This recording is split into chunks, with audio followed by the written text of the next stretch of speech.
श्री वल्लभाधीश की जय, श्री गुसाई जी परम दयाल की जय, श्याम सुंदर श्री यमुने महाराणी की जय, श्री हरिराय महाप्रभु की जय, શ્રી ગોકુલનાથ કી જય. આજે હરિરાય મહાપ્રભુજીનો પ્રાગટ્ય ઉત્સવ છે. સર્વે વૈષ્ણવોને આજના દિવસના પ્રાગટ્ય ઉત્સવની મંગલ બધાય બધાય બધાય. આપણે ગોપી ગીત વિશે રસપાન કરીએ છીએ. એમાં ગોપી ગીતમાં આપણું આવે છે શ્રી કૃષ્ણની વેણુ એટલે પ્રકૃતિ. પ્રકૃતિની ચમત્કૃતિમાં પ્રાકૃત સ્વાભાવિક રીતે જ આકર્ષાય. લોહચુંબક હોય ત્યાં લોહનું આકર્ષણ સ્વાભાવિક હોય છે. પ્રકૃતિ અને પ્રાકૃતનું સતત અને સ્વાભાવિક આકર્ષણ અને સંમિલન એટલે સંસાર ભાવ. ગોપીઓના મનનો સંસાર ભાવ નષ્ટ થયો છે. તન પ્રાકૃત છે તો એ ભલે પ્રકૃતિની સાથે રહે, પરંતુ મન પ્રકૃતિથી પર એવા પરમાત્માને પહોંચવાનું સાધન છે.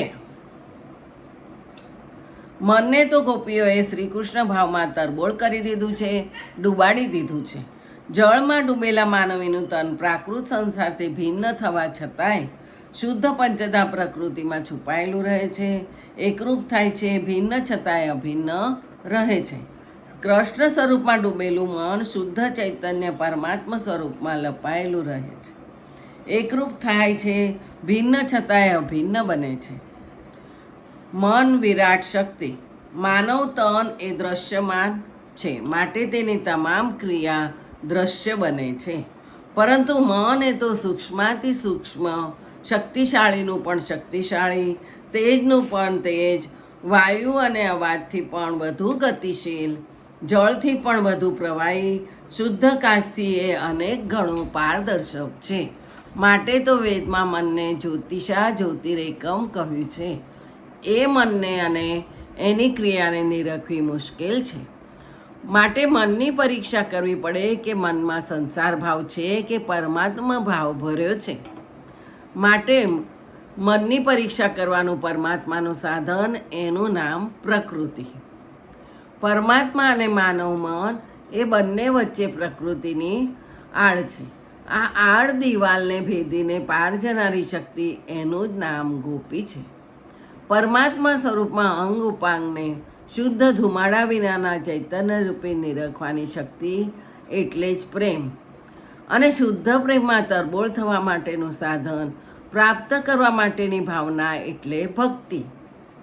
ગોપી ભક્તિ દ્વારા ભાવના દ્વારા પ્રેમમાં પ્રવેશી ચૂકી હતી. અને એટલે જ નંદ કુંવર કૃષ્ણ ગોપીને મન પરબ્રહ્મ શુદ્ધ ચૈતન્ય સ્વરૂપ હતા. પરંતુ એની ખાતરી શું? તો શ્રી કૃષ્ણને તો ગોપી હૃદયની પરખ હતી જ, પરંતુ સંસાર અને સંસારીઓ એ ભાવને નિરખે એવી શ્રી કૃષ્ણની ઈચ્છા હતી.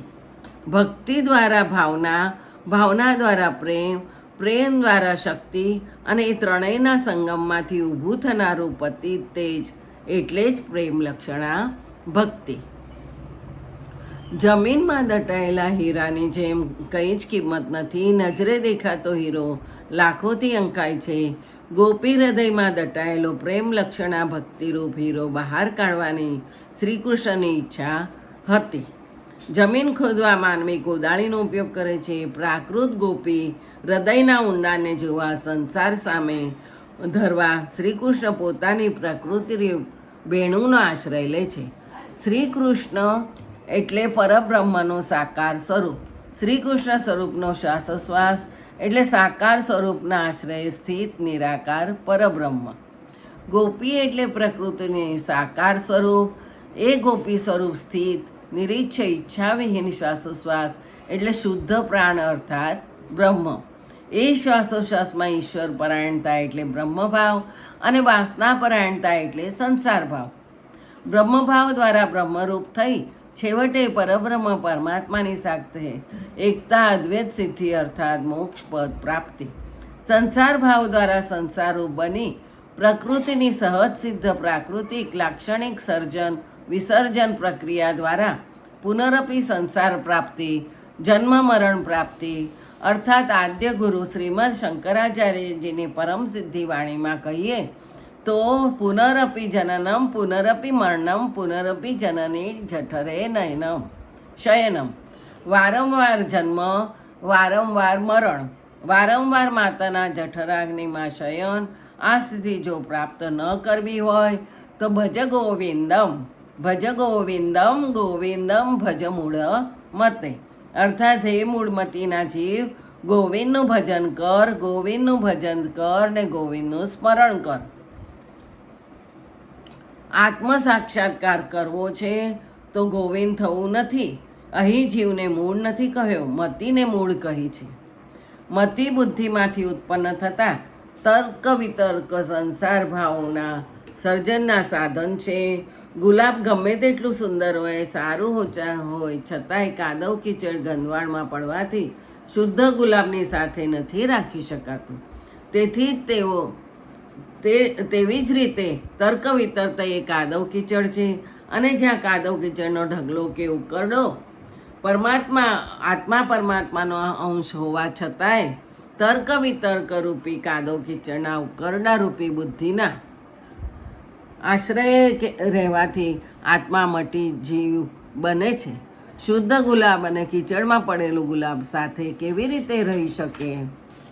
માટે શ્રીમદ શંકરાચાર્યજી કહે છે, બુદ્ધિ મૂળ છે, એનો આશ્રય છોડી દે અને શુદ્ધ ગુલાબ જેવો શુદ્ધ આત્મા બની જાય. જેવો સંગ તેવો રંગ. ખરાબની સોબતથી ખરાબ થવાય, સારાની સોબતથી સારા થવાય. બુદ્ધિના આશ્રય સાથે રહેવાથી આત્મા જીવ કહેવાય, પરમાત્માની સેવાથી એને અંશરૂપ આત્મા કહેવાય. અને પ્રથમ તો મનમાં સાંસારિક ભાવનું ચિંતન કરવાથી જ સંસાર પ્રત્યક્ષ થાય છે ને તેથી તે રીતે મનમાં પરમાત્મા ભાવનું ચિંતન કરવાથી પરમાત્મા પ્રગટ થાય છે. સાંસારિક જળ અને ચૈતન્ય વસ્તુઓ કે વ્યક્તિઓના સંસાર ભાવનો પ્રેમ કે ચિંતન છોડી એ જ પ્રેમ અને ચિંતન ઈશ્વર ભાવમાં જોડવા, એનું જ નામ ભક્તિ. શું કહ્યું છે કે વ્યક્તિઓના સંસાર ભાવનો પ્રેમ કે ચિંતન છોડી એ જ પ્રેમ અને ચિંતન ઈશ્વર ભાવમાં જોડવા, એનું નામ જ ભક્તિ. એવા ચિંતન દ્વારા અને પ્રેમ દ્વારા પોતાનો આત્મા એ પોતાની ઇન્દ્રિયોને જાણનાર, ઓળખનાર, વશ કરનાર, અરે એનું સન્માર્ગે સંચાલન કરનાર છે, પરંતુ એને વશ થઈ એનો ગુલામદાસ બનનાર નથી. એ વાત બરાબર સમજાય છે. ત્યારે ગો એટલે ઇન્દ્રિયો અને ગોવિંદ એટલે વિદ એટલે જાણનાર.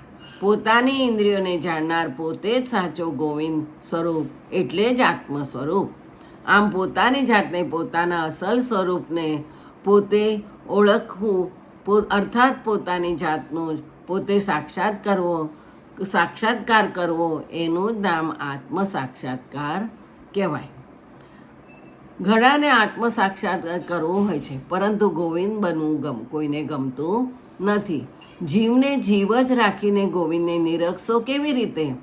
પોતે જીવ જ રહેવું છે અને પોતાની જાતનો આત્મા તરીકે સાક્ષાત્કાર કરવો છે. કપાળમાં કાળો ચાંદલો કરવો છે અને એ જ કપાળને સાફ કર્યા વિના જ અરીસામાં દર્પણમાં કાળા ચાંદલા ટપકા વિનાનું સાફ જોવું છે. આવી ઈચ્છા કરનાર બુદ્ધિ એટલે જ મૂળ બુદ્ધિ, અને એવી બુદ્ધિનો આશ્રય જીવનાર એટલે મૂળ મતે. શ્રીમદ શંકરાચાર્યજીએ જીવને આટલા માટે મૂળ મતે કહ્યું છે. શ્રી કૃષ્ણ સદાય અને સતત વ્રજવાસીઓના સાનિધ્યમાં અને મધ્યમાં વસ્યા પછી હવે હે વ્રજમાં ગોવિંદ સ્વરૂપ કોણ થયું છે અને મૂળ મતે જીવ સ્વરૂપ કોણે રહ્યું છે, એની પરીક્ષા કરવા વિચારે છે. પરીક્ષાના પેપર બધાએ વિદ્યાર્થીઓ માટે એક જ સરખા હોય. દરેક જણ પોતાની રીતે પોતાની આવડત સમજ પ્રમાણે એનો ઉકેલ શોધે છે. શ્રી કૃષ્ણ સાકાર બ્રહ્મે પોતાની પ્રકૃતિરૂપ વેણુને માધ્યમ બનાવી અને એ માધ્યમ દ્વારા ફૂંક મારીને પોતાના પ્રાણને નિરાકાર બ્રહ્મને સ્વરૂપે વાતાવરણમાં ફેલાવી દીધો. અને વાતાવરણ પણ કેવું? મધ્યરાત્રિએ નીરવ શાંતિ પ્રવર્તતી હતી. ત્યારે વચ્ચે ઘોંઘાટ નહીં, વિક્ષેપ નહીં, કંટાળો નહીં, એવું કલ્યાણમય એટલે સત્યમ, સત્ય સ્વરૂપ પરમાત્મા પ્રાપ્તિ માટે નીરવ શાંતિ જ કલ્યાણમય છે ને. આંતરબાહ્ય અંધકારને દૂર કરતો ચંદ્રમાનો રૂપેરી પ્રકાશ ચારે બાજુ પથરાઈ રહ્યો છે, પ્રેરણા આપી રહ્યો છે એ શિવમ. શરદ પૂર્ણિમાના પૂર્ણચંદ્ર ખીલી ઉઠીને બ્રજના વૃક્ષ વેલીઓને નવપલ્લવિત કરી રહ્યો છે, વાતાવરણને આહ્લાદદાયક બનાવી રહ્યો છે, પ્રાણી હૃદયને આનંદસભર બનાવી રહ્યો છે, વ્રજની સુંદર ભૂમિને પણ નવીન સૌંદર્ય અર્પી રહ્યો છે તે સુંદરમ. આવા સત્યમ શિવમ સુંદરમ જેવા વાતાવરણમાં નિરાકાર બ્રહ્મ નાદ સ્વરૂપે પ્રવેશ કરે છે, એને આવાહન કરે છે, પડકારે છે સંસારના સંસારીઓને, ઊંઘતા જાગતા પંખીડાઓને કે ઊભા કે રહેજો, જરા નિરખવા દેજો તમારામાં મૂળ મતે કોણ અને ગોવિંદ કોણ. નાદ બ્રહ્મની ચાળણીમાં ચડાઈને વાતાવરણ રૂપ નિરાકાર બ્રહ્મમાં ભળી જઈને બ્રહ્મરૂપ બની જેવા કેટલી મીરાઓ તૈયાર છે. આ યુગમાં તો એક જ મીરા થઈ ગઈ અને ગોવિંદો પ્રાણ હમારો રે, મને જગ લાગે ખારો રે, મને મારો રામજી ભાવે રે. અને મીરા તો મેરે તો ગિરિધર ગોપાલ દૂસરો ન કોઈ એમ જ કહેતા હતા. બીજું આવતીકાલે જોઈશું. જય શ્રી ગોખલેશ.